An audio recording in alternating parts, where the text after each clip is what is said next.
Well, hello nerds. We are here doing a very interesting news video in that the format is going to be unique unto this video. We're not going to do exactly what we have been doing for time restriction reasons, and I almost didn't even do the news this week, but the news is kind of huge this week, so I couldn't not.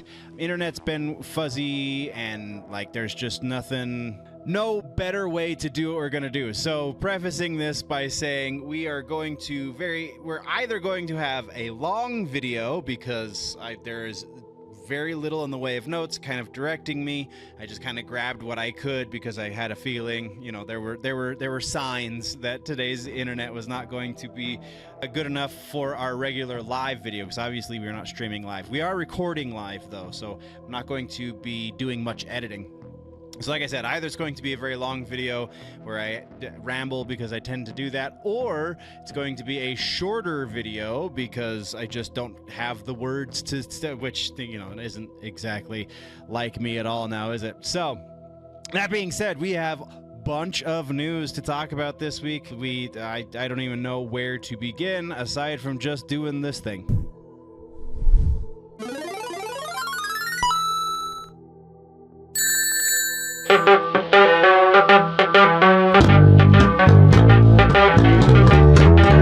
Okay, so music news. Sorry, we already have hiccups.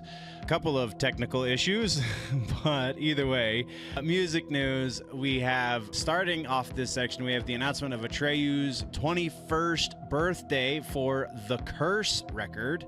So they're set to bring this tour out November and December. The bands going on tour with them are also apparently celebrating some sort of birthdays, it would seem, because there's a lot of stuff going in full. So first up is Unearth playing The Oncoming Storm in full, which is a great record. Norma Jean playing Oh God, The Aftermath in full, which is a record. 18 Visions playing cuts from Obsession and Until the Ink Runs Out. He is Legend. He is freaking legend playing I Am Hollywood in full. And then a band I've never heard of, 0936. Full tour dates for this leg of the tour, because they are currently on tour with Memphis Mayfire, finishing that up overseas, staying in staying in Europe. Good Lord, they go on with 18 Visions and 0936. And then they come stateside and pick up Norma Jean and He is Legend with Unearth. And that starts Albuquerque, New Mexico on November 5th. Runs through, there's a bunch of dates as you can see, runs through December 11th in Pomona, California at the Glass House.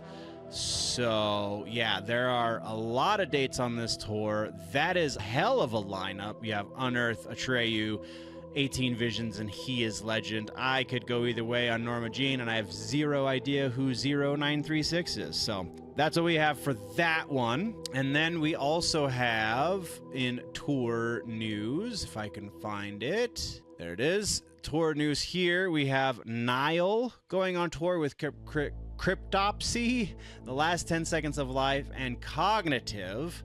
This one is, where did it go? It said at the road September and October. Tickets for both of these tours I have in the show notes for this week's episode. So starting September 12th in Raleigh, North Carolina, running through October 11th in Indianapolis, Indiana. Again, tickets can be found in the show notes for this episode. That is a hell of a lineup. Nile and Cryptopsy together. Last 10 Seconds of Life, I've really only heard a couple of songs. They're not bad, but I couldn't necessarily speak to their overall catalog. And Cognitive, I have not heard, I don't believe. So that is what we have for tours. We also have two reunions to talk about. The first of which, make this smaller, the first of which is right here. Oof, that is going to be a lot of zooming, so let's zoom. Trying new things is not always the easiest. All right, so Vimic, for those that don't remember who the hell Vimic is, why we're talking about them, Vimic is the band that Joey Jordison was currently in when he sadly passed. So they are announcing that they are doing a reunion show in honor of Joey Jordison. The Kickstarter that we talked about previously is finished, and it raised $95,000. That funded the release of their second record, I believe that is, Open Your Omen. They announced they were reuniting with the surviving members of the band, honoring Joey Jordison, taking place in LA on October 3rd at the Teragram Ballroom. Joey Jordison Charitable Fund presented concert will not only honor Jordison's memory but also celebrate the release of the album. They will be supported by Wednesday 13 and some other very special guests, though it doesn't seem that they have been announced. Tickets go on sale this coming Friday. So let's continue on. Funds raised, we already talked about that. How Joey was fired, we've talked about that one ad nauseum. I don't think there's anything else new in this article. See, it's a combination of live and pre-recorded, right? So yeah, nothing new in this article. A night honoring Joey Jordison and the long-awaited release of the Open Your Omen albums with support from Wednesday 13 and special guests. Exclusive merch on sale, and that appears to be the end. Okay, so next on the list was the other... it right there, the other reunion, and this is the one that came definitely way out of left field.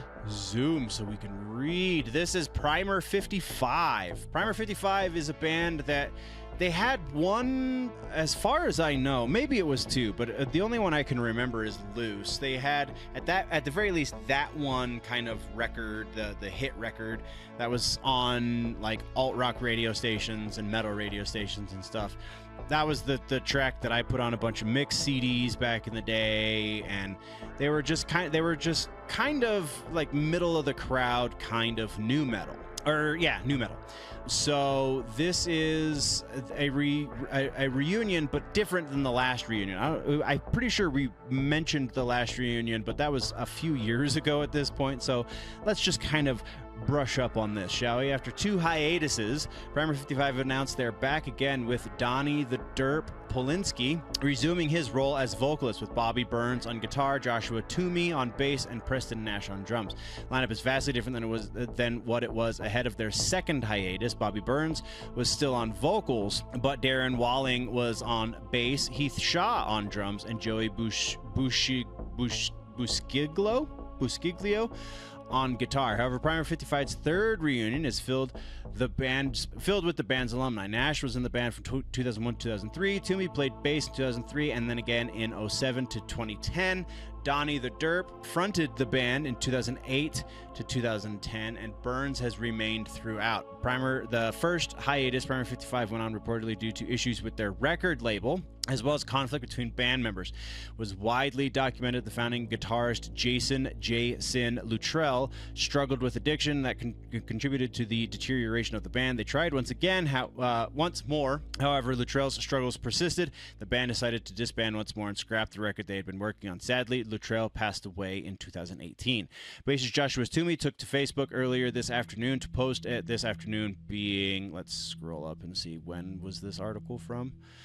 3 days, so 4 days ago now, because I grabbed this one. No, 3 days ago. I grabbed this one this morning. Well, the cat is out of the bag, he says. New metal is back, and so is Primer 55 after the band updated their profile photo yesterday. You can check out what Toomey said below. Let's do that. Oh, that's all because it's here. I see you. Okay. Yeah, so Primer 55 is back in rotation, I guess. So, I think that is what we have for music. Also, I guess relevant for this episode is no suggestions this week. Just suggestions honestly take a lot of doing, and I didn't have the time to do it. So that is kind of what it is at this point, unfortunately. So that means we're gonna do this. Let's go back here, and then that puts us in gaming and tech. We have some gaming and tech to talk about this week.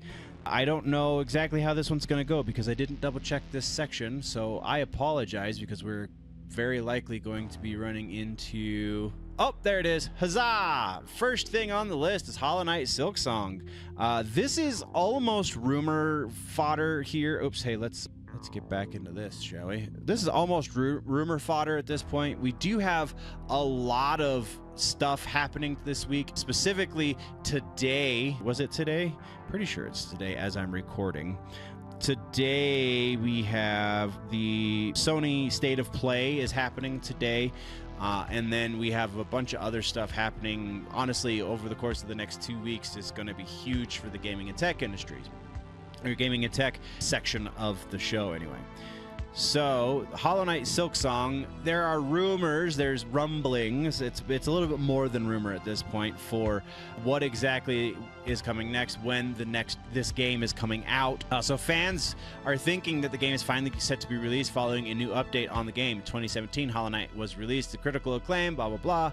Confirmed in 2019, it was working on Silksong. The game immediately became one of the most anticipated titles on the horizon, has remained that way for about 6 years. Yes, this side-scroller has been in development for 6 years, and fans have been patiently waiting. Well, patiently maybe not so much, but Hollow Knight Silksong has received a number of updates over the years, albeit somewhat infrequent. Silksong is expected to be much bigger in scope. We already know all this.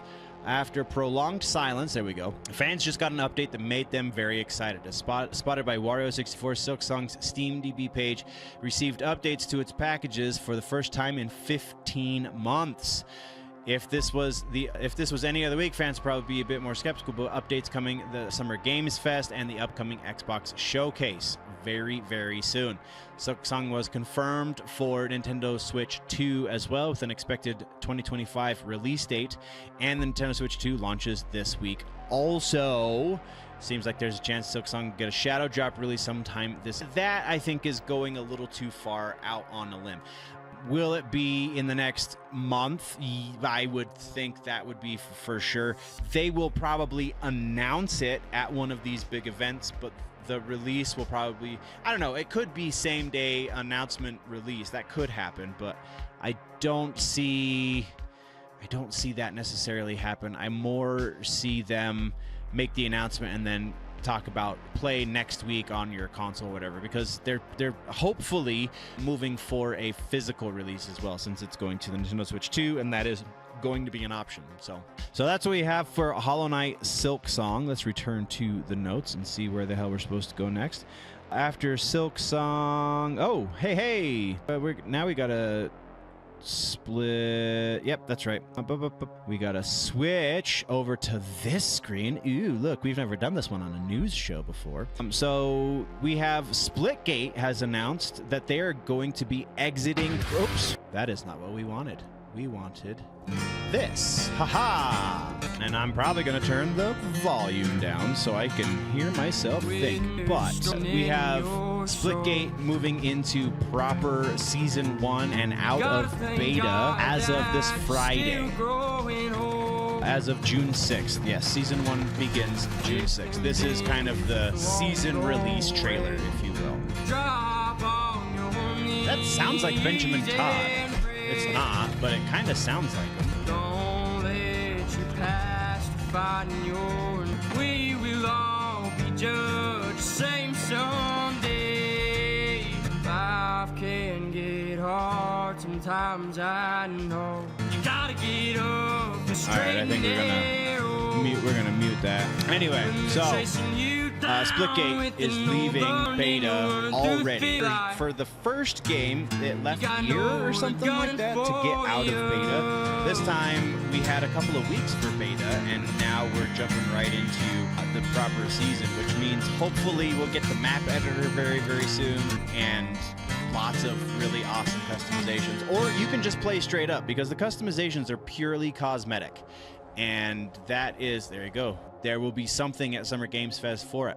But yeah, purely cosmetic. That's all those the DLC, the download stuffs are. Nobody. Sorry, dog is getting barky. But yeah, Splitgate 2.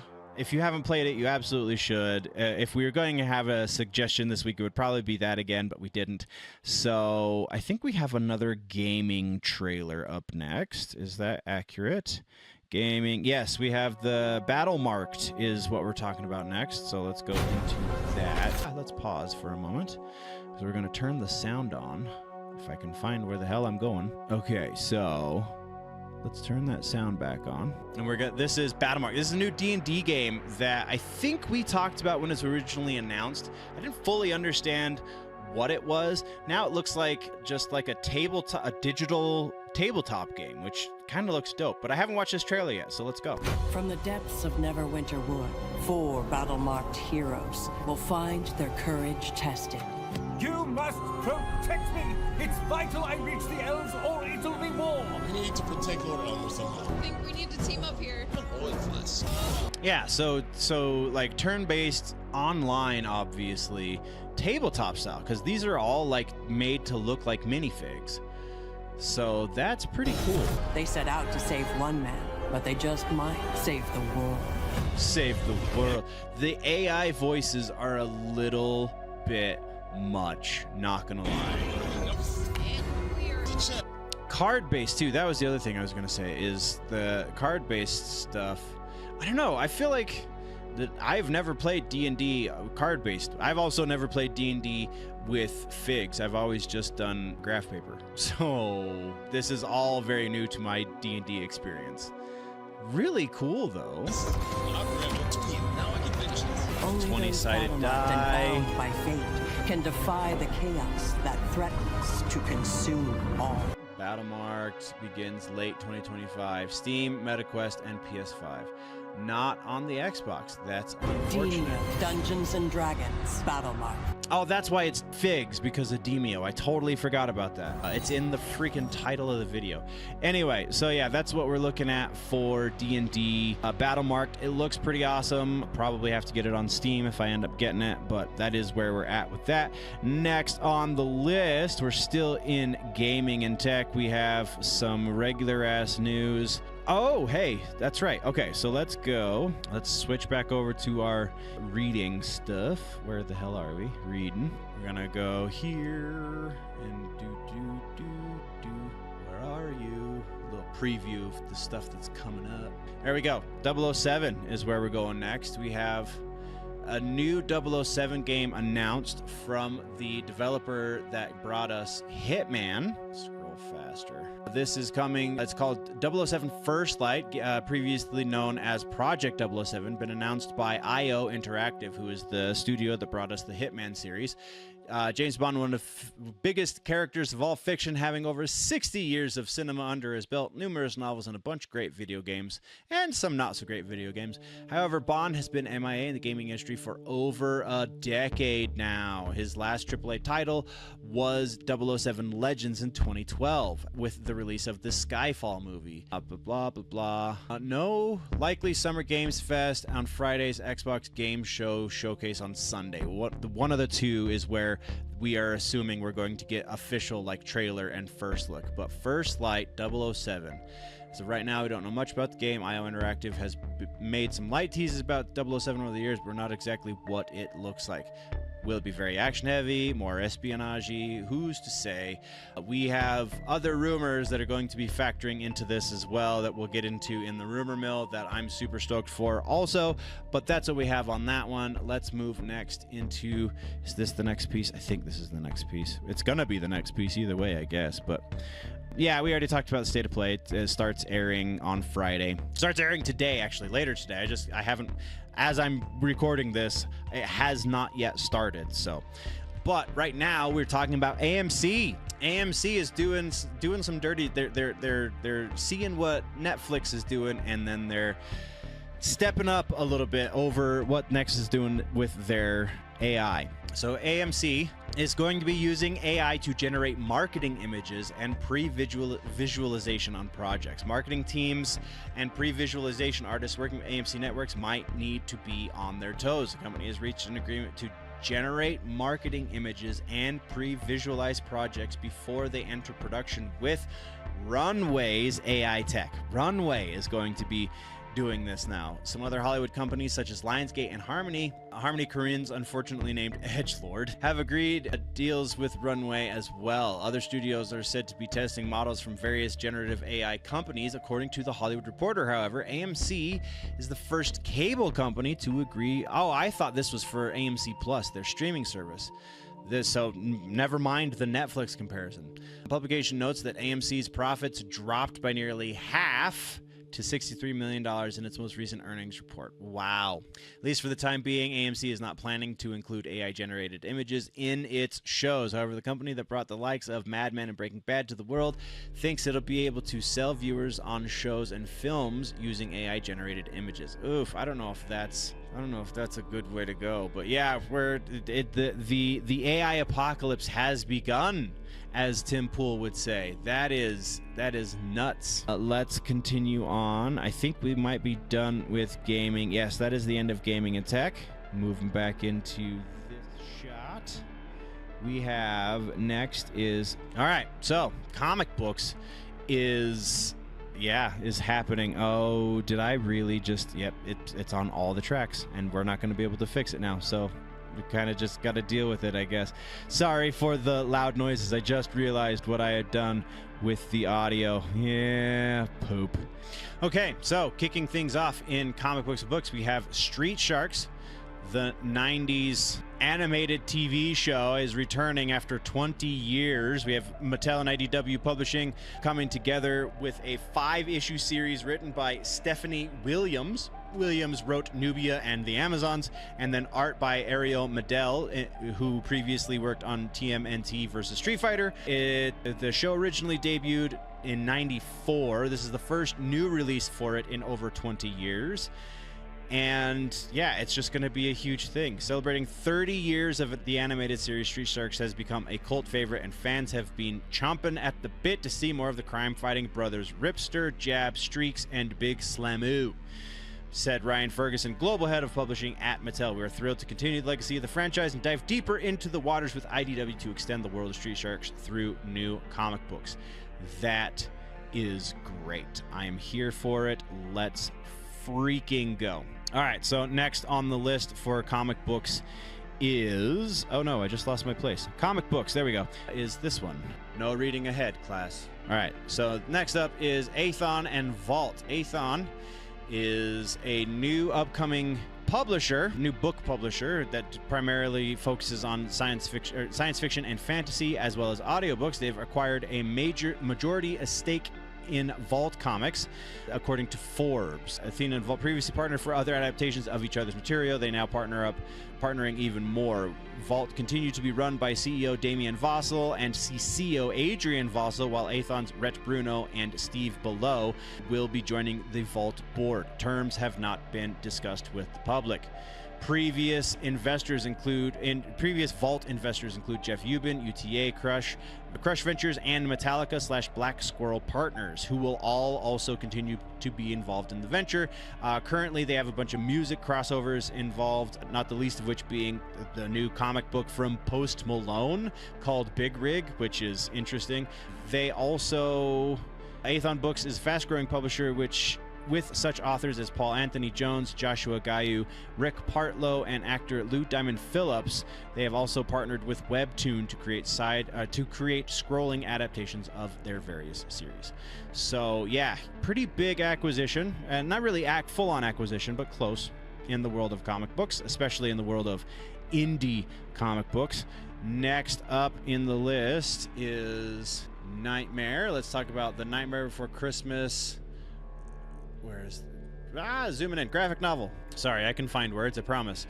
So there is a graphic novel adaptation of a previously released novel that is based on Nightmare Before Christmas. So the previously released novel, it was a spin-off of the Nightmare franchise, written by Shay Earnshaw, called Long Live the Pumpkin Queen. It is now being adapted through Dynamite Entertainment, and the author is Liz Marsham. She's going to be adapting the novel into the graphic novel. Art is going to be coming from the likes of Alessio Petillo and Ismael Canale, who are working on some really fantastic art for this. It's pretty intense.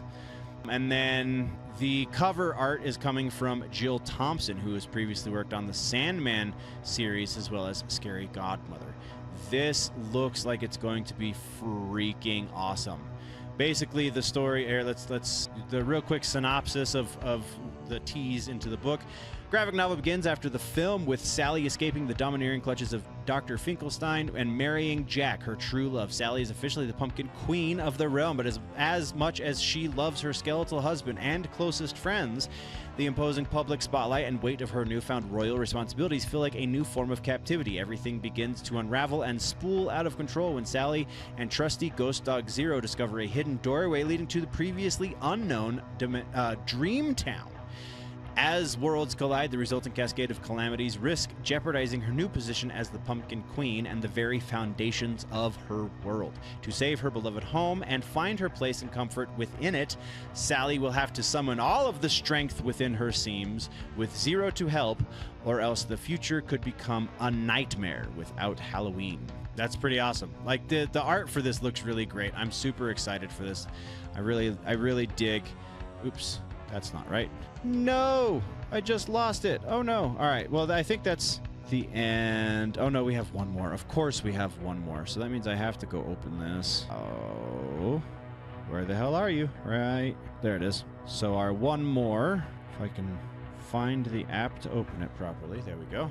Make sure that that's still working on the screen. It sure is. One more comes from Mark Millar.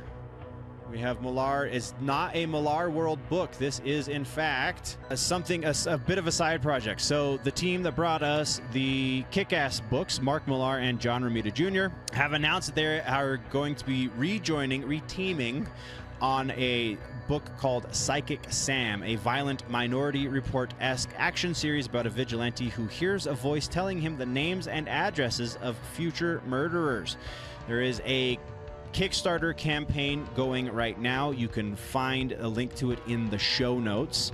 The Kickstarter's doing super well. Their original goal was £20,000. They are just over £22,000 at this point, so that's pretty awesome. Real quick tease for this one is Sam Nicoletti hears a voice in his head the day before something bad happens. The voice tells him the name and address of a murderer, and if he ignores this voice, an innocent person dies.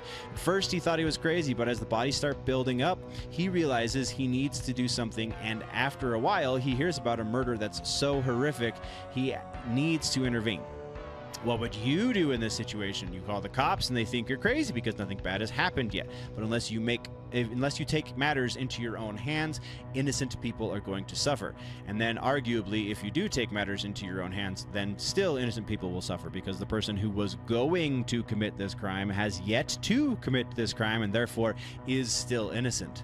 So you got to find a creative way to stop him from committing the crime, right? I doubt that's the way they're going to take it, but either way, we have Mark Millar and John Romita Jr. teaming up again. Really interesting is that they were trying to bring Millar into the DC Marvel crossover to write a Superman story, but when he sat down to write it is when he got to this point. So yeah, super interesting. That, I believe, is the end. Let's go back to the notes. That is what we have for comic books. Let's move now into the TV section. So, oops, I forgot to turn it off. Now we move into news. In TV news, this is going to be an interesting situation just because I lost my setup when I accidentally closed the program. Well, let's start here. Oh my goodness, this one's going to be crazy. We might actually spend a little bit too much time on this. If I can find it fast, that would be ideal. This one. Yay! All right, so we have John Redcorn, the voice actor of John Redcorn, has died at the age of 59. He was shot by a neighbor. So this one is... I wish I had got one of the actual articles, and there's actually been some developments since I grabbed this little blurb off of X, but the actor who played John Redcorn, his name, he also voiced, I think that was it. Anyway, continuing. So there was a fan account of being at the King of the Hill reunion show at Paramount in Austin. For the most part, according to this fan account, it was a great time, super fun seeing the cast live, lots of laughs, and a packed crowd of fans. There was one moment that threw the whole thing off. Partway through the show, Jonathan Joss, voice of John Redcorn, unexpectedly showed up and kind of hijacked the event. Started calling out the cast and saying things like, "They won't give me a mic to speak on my own show." It was awkward and honestly pretty uncomfortable. You could tell the cast and the MC were totally caught off guard and the energy in the room shifted fast. To be fair, this wasn't totally out of nowhere. He posted on Facebook a month ago saying he'd be outside the show polishing shoes for $5. Sounded a little unhinged, but it turns out he's been going through a really rough time. He apparently lost his house and a dog. Oh, that was a year ago. I totally misread this when I was pulling it for the show, but and has been homeless ever since. Still crashing the reunion show, felt like off. Didn't seem planned or coordinated, but he invented whatever, blah, blah, blah. So his husband has recently taken to social medias to make an announcement here as well, in the vein of they were going, had one of the comments, I think it might even be one of the ones that I grabbed, is how does he have a neighbor? If he lost his house in a fire, how did he have a neighbor still? Maybe the shelter or former neighbor. So yeah, so that was kind of the big thing, is he and his husband were going to the address of the house that burned down in order to get their mail from that address. Even though there's not a house there, they're still getting mail at that location. Presumably there's a mailbox or something. And while they were there, they were assaulted. And during the course of that assault, Jonathan was shot. Pretty nuts. That's really all I know at the moment. So it's kind of a sad day in a lot of ways, but man, that's just rough. First we lose a Dale Gribble's voice actor.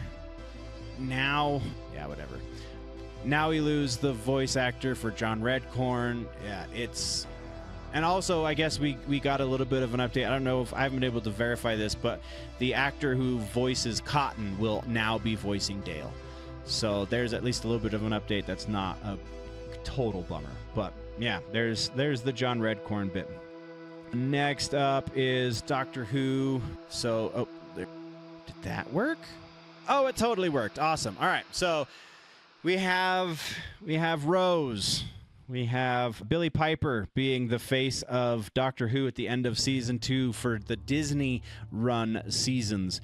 So to start things off, first and foremost, usually when the Doctor regenerates, they tell you who the next Doctor is going to be. That did not happen this time. Also, something that seems to be quite amiss with this is the Doctor doesn't know the face that they acquire, because the Doctor has no gender, I'm pretty sure is how that plays out. So the Doctor doesn't know the face that they are going to acquire for their next iteration, and yet somehow regenerates as a former companion. Like, that seems very much out of line. So there is much speculation that this is just a ploy in order to get the show back in the conversation so that people will be talking about it, which is working, but like it's a last-ditch effort in order to get a third season green-lit by Disney. There are a lot of rumors going on with this. We're going to touch on those in the rumor mill, but right now this is kind of the big shocker as far as the Doctor Who stuff is concerned. So that's intense, but not entirely unexpected. I got that one out of order. That goes there. All right. So next up, we're going to be moving into some video things for the TV section. First up, we have Gen V Season 2 trailer. I have actually watched this one, so we'll probably be talking over it, but this looks pretty Thanks for letting me nuts. I'm grateful. You're an eye twitch away from leaping across this table and ripping my throat out with your teeth. I get why you're upset after what happened. Stay behind me. Hey, you guys. Right there. That's the big one right there, right? Oh, this is going to be intense. So we now have... There it is. I'm not going to play the whole thing just because there is the off chance that we will get dinged. We're very likely going to get dinged by YouTube anyway, but new season starts September 17th. We're finally rolling into a new season. There's going to be a lot honoring the past cast member. I can't honestly think of his name right now. I didn't put it in the notes because as good a notes as I normally take, I take even worse notes when we're in a situation like this. But man, there is definitely some stuff going on here. This is intense. I think this is going to continue to outshine the parent show of The Boys. I think this is just going to prove to be just the best thing in this universe. I dug season 1. I'm really going to dig season 2, I bet. So that's where we're at with that. Next up is another video. Go to the notes and double check which one we're playing next. Squid Game. We have a Squid Game season 3. I haven't watched this one yet. The game will begin momentarily. Hopefully, they finally do the thing. Why did you keep me alive? Oh, they're jumping rope. 이제 그만해주세요. 그럼 어떡하겠다는 건데? 여기 앉아서 죽겠다는 거야? 나가자 우리 사이야. All right, so it looks like there's actually going to be resolution this time for Squid Game Season 3. Let's hit up the June 27th. That was the big thing here. All right, so from Squid Game, we go to... Are we doing the right thing? Yeah, okay. From Squid Game, we go to... Was it Wednesday? Goodness. Yeah, Wednesday is next. It's been an eventful summer.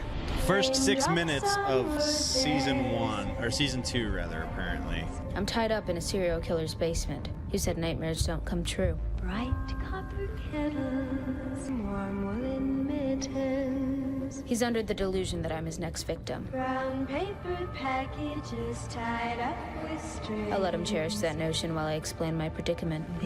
Her delivery is really solid. Like, I think she's getting better as this character.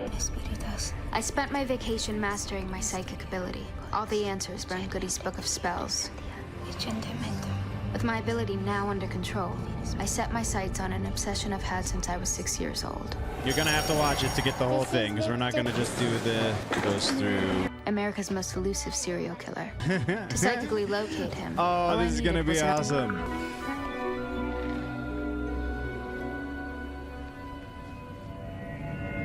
So she's going to find the serial killer. I need a wand on this one. Arms.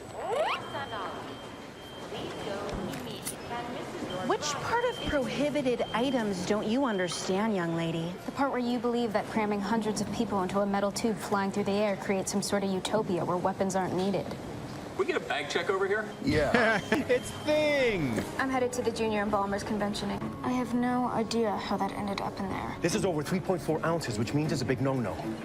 I'd appreciate it if you didn't waste our time. Oh, that's glorious. Sun cream, seriously? All of the things. And then she finds the killer, and then now she's in his basement, and she's gonna kill him because she's just a badass like that. Okay, so the release date on this one too, I believe. August 6th will be part 1. September 3rd will be part 2 for season 2 of Wednesday.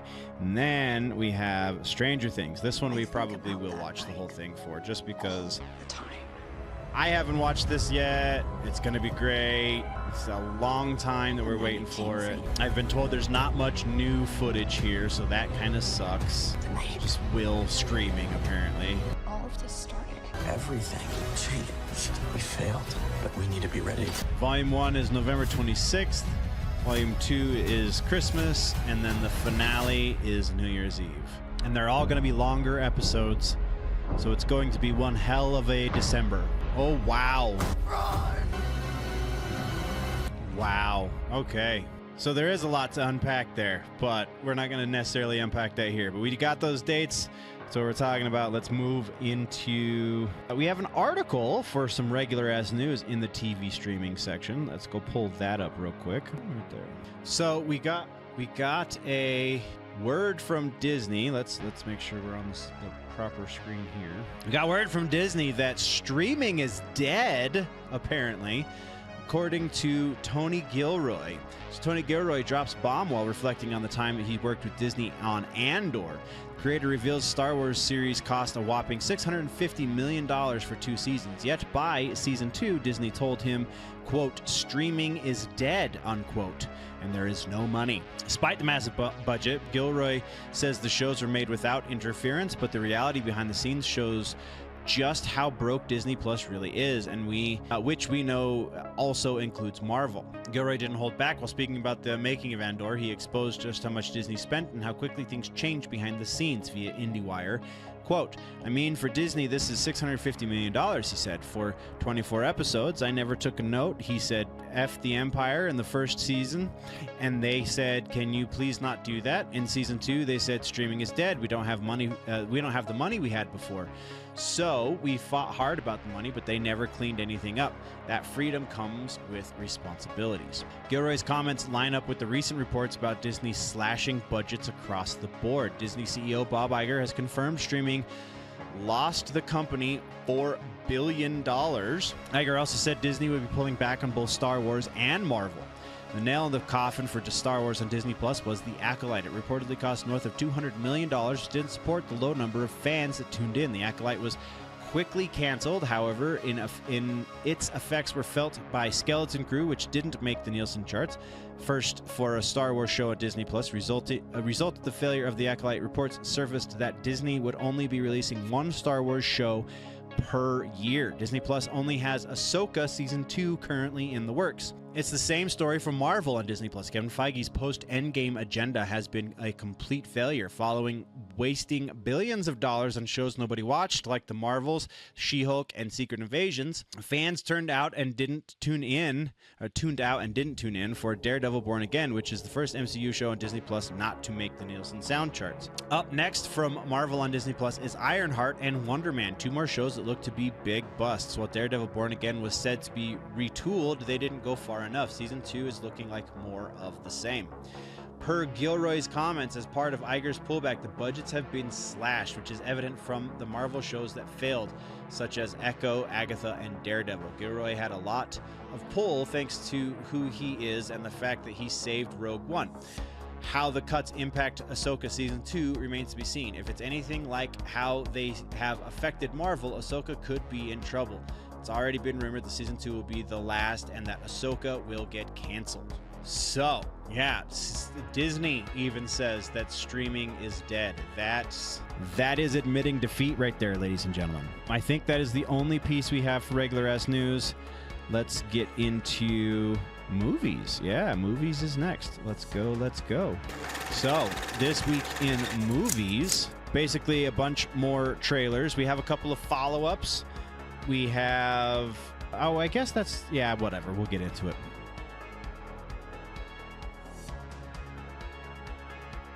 So, Constantine 2 is in trouble. Keanu Reeves is not happy with the script, and it's apparently partially due to the studio. Let us read. Save Constantine. Constantine 2 may finally be moving forward, but not without complications. While director Francis Lawrence recently said he and Keanu Reeves are super excited about the sequel, co-star Peter Stormare now claims there's tensions behind the scenes. That Reeves isn't happy with the direction Warner Brothers wants to take. According to Stormare, the studio is pushing for over-the-top action and CGI spectacle, while Reeves wants something more grounded and closer in tone to the original 2005 cult hit film. While recently speaking with the director, Stormare, who played Satan in the first film, said the following. It's a lot of back and forth because I think Keanu, which I know pretty good, is not happy with the scripts, and usually that comes out of studios because the first one wasn't that successful in the beginning. It became a sleeper and became a cult movie. Now it's one of the biggest cult movies ever, but to do a sequel, the studio wants to have, cars flying in the air. They want to have people doing flip-flops and fighting action scenes. Stormare went on to explain that Reeves sees Constantine as more spiritual film about demons and regular people and doesn't want the sequel to become yet another effects-heavy action flick. I think Keanu Reeves is on the right damn track with that. He said Reeves is proud of the character, has been fighting to keep the tone grounded and close to what made the original a cult classic. Kiva Goldsman is writing the Constantine 2 script. His track record is a mixed bag. He's been critically acclaimed for projects like A Beautiful Mind and Cinderella Man, but also he wrote Batman and Robin and Transformers The Last Night. So depending on which version of Goldsman shows up or how much the studio influences him, Constantine 2 could go either way. Released back in 2005, yeah, we already know about that. So we have word that they are actually still moving forward, but it is not without issue. So hopefully it does continue on. But next up we have Darth Maul. Is that another image? I think that's another image. Let's check the folder. Yes, Darth Maul. This is an update on the Darth Maul show. This one comes directly from Sam Witwer, and ostensibly hoping to try and assuage at least one understandable fear about the Disney Plus series. Lead actor Sam Witwer has promised that the upcoming Star Wars Maul Shadow Lord, that rather than attempting to convince viewers that the villain is, quote, misunderstood, the series will instead see him wrestle with his own Joker/Batman style dilemma. Whitmer, whose Star Wars history has seen him not serve as the post-Phantom Menace voice of Maul, having portrayed the Zabrak ever since his return in the Clone Wars CGI animated series, but also lends his likeness to the Force Unleashed duology. Starkiller offered his assurance regarding the series narrative during a recent appearance on his fellow franchise star Katie Sackhoff's Sackhoff Show podcast. Sam Witwer shares some details on Darth Maul, says they will explore Maul's humanity. Offering his host a tease of upcoming animated series, Witwer told Sackhoff Shadow Lord was, quote, a show about bad guys versus worse guys, unquote. And our bad guys are still bad guys. Like, this isn't going to be a show where you find, oh, Maul is just really a teddy bear man, said the actor. The guy, he's just misunderstood. You have to understand, if you have coffee with him, he's really cool. We're not doing that. The idea is, in fact, that even though he's a bad guy, the fun of it is going right. But is he as bad as Sidious or Vader? And the answer is actually no. From the Sith perspective, this guy has flaws, and these flaws are the things that we're talking about, the humanity that seeps in at various points, explained Witwer. And some of this humanity he did not have maybe early in Clone Wars, but because of things that happened to him, he's rethought a lot of things.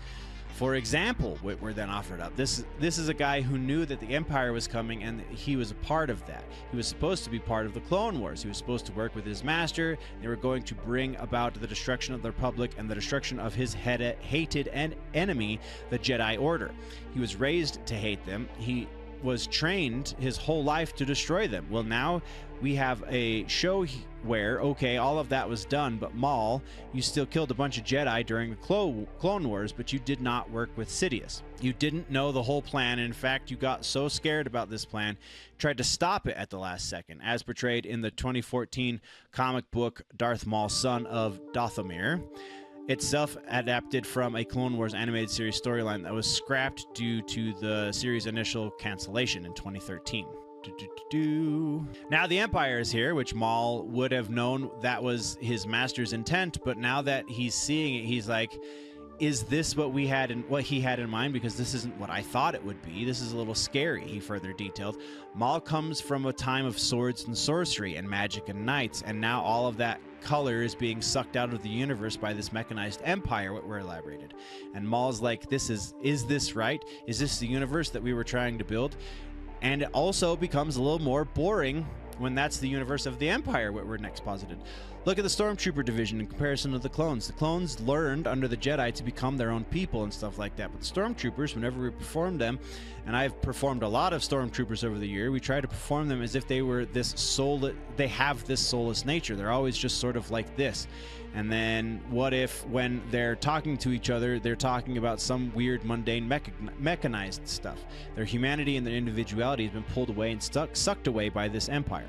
Closing out his tease, Darth Maul voice actor told his Bo-Katan actress host, so wordy, he said, quote, so you have a guy who's come from the time of magic, but times have changed. And then he was born and raised to destroy the Jedi, but now they're gone. And he's seeing the alternative and going, is this better? I'm not sure this is better. And also, boy, how do I feel now that I'm the Joker and Batman's dead? What does that feel like? That's a great comparison. I really dig that.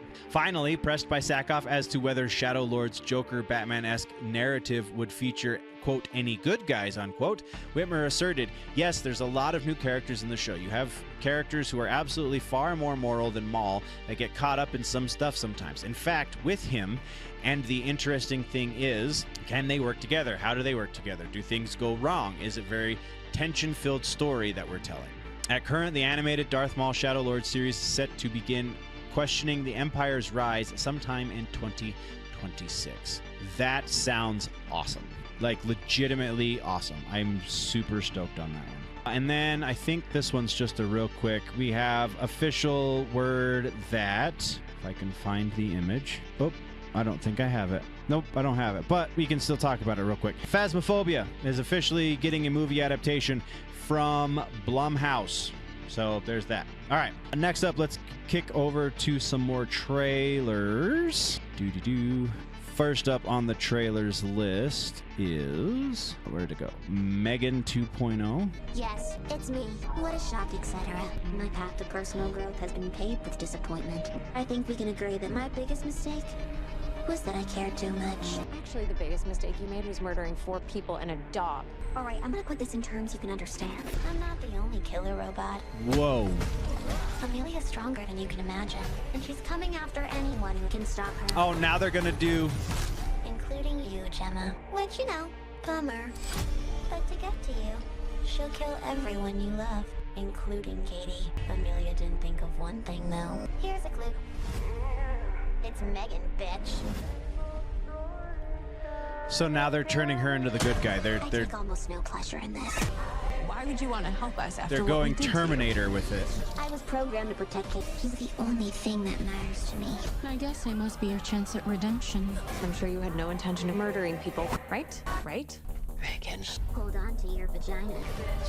All right, whatever. Yeah, Megan 2.0 trailer dropped. The release date for the movie is... I just passed it. June 27th. Oh, that's coming up actually kind of quick. The first one was not bad, so intrigued by what the second one will bring. Let's move. Our next trailer is Black Phone 2. How the hell are they doing this? But we do know that we're getting Ethan... oh, good lord, I can't even think of his name now. The cast is returning. So far, I like the aesthetic. Ethan Hawke. There we go. Ooh, what a great use of Rooster. Wow, quite dark. Wow. We're returning... is this going to be a rehash, though, of the story? Like, this feels very much like we're just rehashing the same thing. Only now we have a female protagonist instead of a male protagonist. Hello, Vinny. Oh, wow. Imagery is great. Did you think our story was over? You're dead. You, of all people, know that dead is just a word. Okay, maybe not a rehash of the first movie. He's here. What the hell? Oh, it's like a Freddy Krueger thing. Vengeance. Wow. Is mine. It really is like a Freddy Krueger thing. October 17th. That's intense. I don't know how good it's going to be, though. Like, that seems really derivative. There's a lot of stuff about that feels like the first movie. There's a lot of stuff about that feels like Freddy Krueger. Hopefully they can ride that line and make something original enough that it's worth going to see. But that looks promising. Then to change the mood completely, let's go here. My name is Happy Gilmore. Happy Gilmore 2, baby. 30 years ago, I decided to give golf a try. But even when you're at the top of this your is game, a little bit more explanation of you can always shank one. Of exactly what's going to happen in this movie. How are you going to put Vienna through ballet school? It's $75,000 a year. That's 4 years. That's 333 grand. That's terrible math, Johnny. It's 300 grand. I wouldn't even know where to start. Let them see the happy I fell in love with. Come on, you got to do it, Dad. All right, let's go. Let's go get him, Dad. But how about the jig? I know how to do it, Yeah. What the hell is happening? Of course he puts his kids in it. Happy Gilmore is breaking in yet another caddy you just met. All right, we're going to go. See, but you bring those. Those always come. All right, that's it. They got a strap if you want to use the strap. Happy Gilmore didn't have things flowing on the first film. Kevin Nealon. Check out the name tag, grandson. Nice. I got you a little something there, Pop. Everyone is talking about a comeback kid. Happy Gilmore. Happy Gilmore. Happy Gilmore. You've been watching you play, Mr. Gilmore. So inspiring. My dad loved you, man. I am so sorry. Give him here. I got some Gorilla Glue. Remember the happy place I went to? You go to yours. Oh, my God, Rory. Jackass. Bingo. You stole my life from me. Why would I want to steal the life of somebody who eats pieces of shit for breakfast?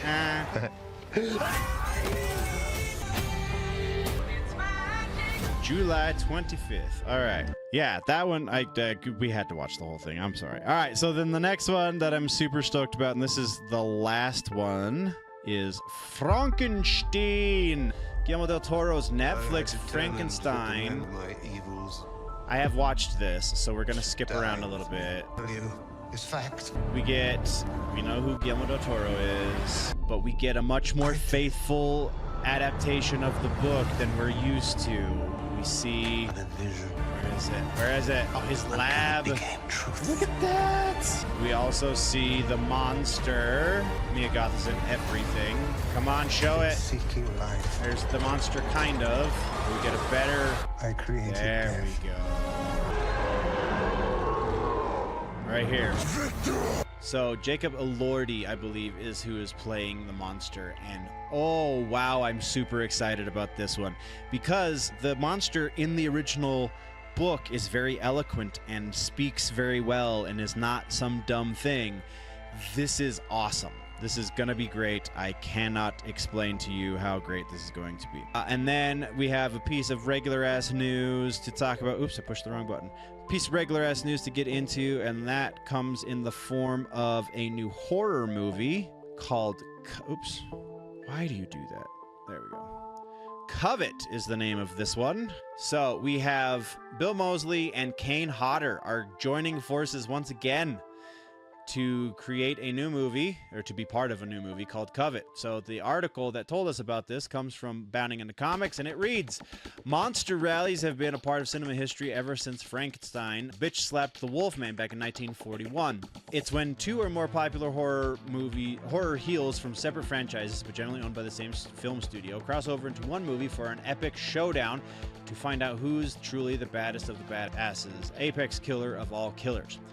Most of the time, these monsters end up fighting each other and ignore their human targets, when sometimes, just sometimes, these monsters will put aside their petty, minuscule differences to unite under one blood-drenched banner and fight for what really matters: wholesale slaughter. First reported by Variety, horror fans have already started sharpening their machetes in order to ordering 2 double scoots of 2D effing fruity in anticipation for upcoming independent horror thriller Covet after it was announced last Friday. What stirred them into a frenzy of bloodthirsty excitement was that the upcoming movie will star 2 slasher icons, Kane Hodder, aka Jason Voorhees, and Bill Moseley, aka Chop Top or Otis, if you want to go for the House of a Thousand Corpses route. Official synopsis reads, when a sleazy car salesman is framed for the murder of his mistress, he must prove his innocence, only to learn the forces responsible may not be human. At the director's helm is Brian McQuarrie. This will be the second feature for this Chicago native. His first gig was a thriller Plea from last year, which starred none other than Freddy's first final girl, Heather Langenkamp. Thrilled to work with Kane in a role crafted to take advantage of both his intimidating presence and sense of humor, McQuarrie said. I cannot wait to see what Bill Moseley would do with his portrayal of Sheriff Troy. Kane Hodder is one of the most celebrated names, blah, blah. We know who these guys are. Yeah. Is that it? That's it. Awesome. Super stoked. That's pretty badass. All right. So we have our final... I'm sorry I didn't pull up the article on the screen, whatever. We have our final section, and that is the rumor mill. This one's going to be even more sticky than before because I don't know exactly what I have for these pieces. We might just be leaving it on this screen, honestly. Rumor mill, Doctor Who, Clayface, Fantastic Four, Silent Hill, Skibbity Toilet. I think we have images for all of those. So we will stay here. We'll go into this. Ooh, right there. Kane Hodder, Bill Moseley. Come on. Kane Hodder, Bill Moseley. That's right. All right, so images for this. We're starting things off with Skibbity Toilet. This is just a refutation that we do at the beginning of the rumor mill every week. Where did my images go? Oh, where did it go?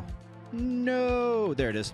Michael Bay is not, in fact, doing Skibbity Toilet. So from Michael Bay's Instagram is this. I went on the internet last night and it says stuff about me directing something. I know what I'm directing, but it's not the thing they keep talking about. That's a movie pointing to a script. These are a bunch of movies right now pointing to a pile of scripts. One is in serious prep, one is in soft prep, one I'm writing, one I'm getting ready to produce, or 2 to produce, but there's not one in that little pile that says, quote, Skibbity, unquote. So let's just stop the lore right now. Okay, you heard it from me. Michael Bay has nothing to do with Skibbity Toilet. Michael Bay will not be producing, directing, or writing Skibbity Toilet. We can stop talking about this now. Continuing on. Next on the list is new rumors. Let's talk about these. We got to go back to this image. So, if you will remember, we were talking about this a moment ago. Billy Piper is rumored to not actually be sticking around as the 16th Doctor, and credits did not identify this as the face of the new Doctor as they have in the past. Also, it is said that this is a last-ditch effort to get a green light from Disney for a third season. Rumor goes on to say that Disney's stipulation, should they greenlight a third season, would be to remove Russell T Davies as the showrunner, which would be the exact opposite of what he wants by doing this, because it is presumably Russell T Davies who is the one who did this to... And now we're... No, stop. No. I lost it. There it is. All right. Russell T Davies is presumably the one who did this in order to get the green light. So if he's the one who did this to get the green light, is it that he believed in this so wholeheartedly that he was going to do whatever he could, even though he knows that he's not going to be able to continue with the project at the behest of Disney? Or is it this other rumor? Other rumor says that this is in fact the BBC looking for other backing, not in the form of Disney, so that they will not continue forward with their relationship with Disney. Instead, they will be continuing forward with a relationship with a different backer, and they'll be able to do whatever the hell they want with their Doctor Who. Either of these could be possible. We're not going to get into percentages just because I haven't been able to put in the work behind confirming or anything like this. So, next up on this list, just passed it a moment ago. Cancel. There it is. Clayface is our next rumor. So, big rumor here is casting. We have a short list that has reportedly been leaked as to who is going to be possibly playing Clayface. Also rumored they're moving into screen tests for these actors. So we have a short list of 4 actors. First up is Tom Blythe, who previously was in Hunger Games, Ballad of Songbirds and Snakes. Leo Woodall, who was previously in The White Lotus. Jack O'Connell, previously in Ferrari and Unbroken. And George McKay, previously in 1917 and The Beast. I did not recognize any of these names, sadly. So I do not know if these kids are going to be good as Clayface, but we have rumors, and these are coming from pretty decent sources saying that this is the case. So I will tend to believe that we're making progress. Whether this is the progress, I don't know, but making progress nonetheless. And then continuing with the rumor mill, we now have more Fantastic Four rumors. This one I actually probably could have put in the news section, the movie section, and that is that Marvel will not be attending Hall H this year. Their Hall H presentation has been canceled. They will still be at San Diego Comic-Con. They just will not be doing a big panel presentation for all of their upcoming movies like they have in years past. This is the first time since 2018 that they have not done that, barring the COVID years, because nobody did that in the COVID years. So this also is very coincidental, which is going to tie this into Fantastic Four. Very coincidental because San Diego Comic-Con kicks off July 24th, which is the premiere night for Fantastic Four, meaning this has gotten the rumor mill churning as to why they would do such things, because if they have one of the biggest profile superhero teams in comic books getting a movie that they supposedly believe in, then they should be doing everything they could do to promote it. But since they're not doing that, does that mean they don't actually believe in this movie? That is what the rumors are saying. If Marvel doesn't actually believe in this movie, does that mean this is going to bomb? Like, there's just such a cascade of things that are going to follow behind this if that is the case.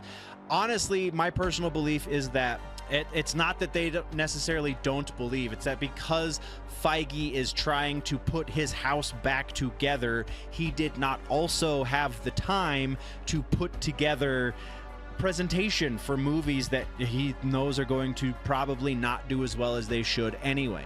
So I don't think this is necessarily Marvel not believing in their own hype. I think this is more Marvel trying to get their house in order. Also related to Fantastic Four in the rumor mill section is the post-credit scene has reportedly leaked. We are still a few weeks away at this point, so that seems highly unlikely, though they have been doing test screenings, which is also a new new realm of things as far as Disney movies, or Marvel specifically movies, are concerned. So it's possible, slightly more possible than previous movies, because now we're doing proper test screenings, but I don't know how likely that is.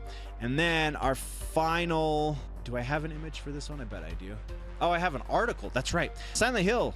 There is now rumors that we're going to be getting a DLC for Silent Hill. What was it? Where is it? Silent Hill DLC centered around the Born from a Wish storyline from the original game's re-releases. Born from a Wish follows Maria around the foggy town prior to James's arrival and allows players to learn more about who she really is. This is video game rumors, super likely. I'm super excited about it. Just Silent Hill 2 in general has got just good stuff. All right, so that brings us finally to speculation territory. Never mind the image on the right, because that is just, you know, the Twix page. If you want to follow at generally_nerdy, that is the way to do it. But the thing on the left is what we're talking about, Splinter Cell. There have been a number of rumors about Splinter Cell in recent days and or weeks and or so on and so forth.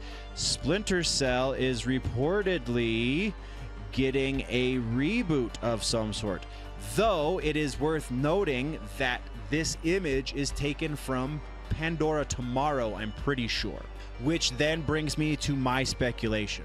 Because it is very likely at this point we will be in fact receiving some sort of Splinter Cell remake. I really, really am super hopeful that they do it right, because I love this franchise, especially Chaos Theory and Pandora Tomorrow. Those two games, the multiplayer and that was chef's kiss, amazing.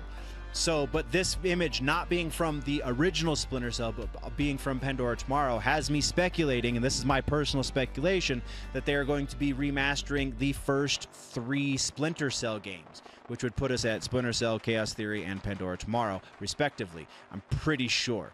But either way, the Spies versus Mercenaries, actually I think it goes Splinter Cell, Pandora Tomorrow, and then Chaos Theory. I might have that backwards, but whatever. It was Spies vs. Mercenaries was first introduced in the multiplayer, whichever game had multiplayer first, and then was elaborated on the latter game. So however that plays out. Yeah, so that's my speculation, is we're not just going to get a single Splinter Cell game, but we're actually going to be getting from Ubisoft 3 remakes in the form of like a Master Chief Collection style thing. They're going to be bundled as a single package. That hopefully will happen. That, nerds, is what we have for this week's episode. I'm sorry it was a little meandering, maybe a little bit longer than normal, but either way, I am here for you to keep you informed. It's not the rumor mill anymore. Jesus. We are here to entertain and educate. We are here to inform you about the things going on in the nerd realm, the nerddom, if you will. So that is why we are here. I appreciate your faces. As far as housekeeping goes, next week I think will be a regular episode, and then beyond that, I don't honestly know. So we'll keep you posted. Go check out the socials. Don't forget to check out I don't know if I can find it now. Hey, Dubby! Don't forget to check out Dubby. GG is the place to go get the only place to get a s'mores flavored energy drink, and I'm honestly super excited for mine to come in the mail. I haven't tasted it yet, but they keep speaking highly of it in their communications with me, so I'm speaking highly of it with my communications with you. W.GG is the website. Generally Nerdy is the code at checkout. You can get 10% off of your purchase. Go do that. Get your stuff. I get a little bit of a kickback. You get some great stuff in the mail as far as like whatever the hell you're ordering from them, because all of their energy drinks, as far as what I've tasted so far, has been freaking fantastic. I love their Calio Dream. It's great stuff. If you're looking for orange cream, I think that is honestly the best energy drink version of an orange cream soda. And yeah, it's just good stuff. Also, don't forget that the merch push is still going on, and we have the last couple of days left for the May special merch line, the Metal Nerd merch. I already have the lined up for our surprise nerd merch coming up in about a week or so, but that one, you're going to have to wait and see what that one is. And yeah, check out the Metal Nerd stuff. There are 2 Metal Nerd shirts up. You can get yours. Limited edition offer. The discount code has ended, but you can still go get these shirts themselves. And that is everything we got for you, nerds. Thank you very much. I got to go walk my dogs. I love your faces. We'll see you in the next one. Before we go, don't forget to like, subscribe, and share this show with everyone you know, because that is the only way that things like this grow. All of that being said, see you in the next one. Before we go, always remember that if it's generally nerdy, it's probably here.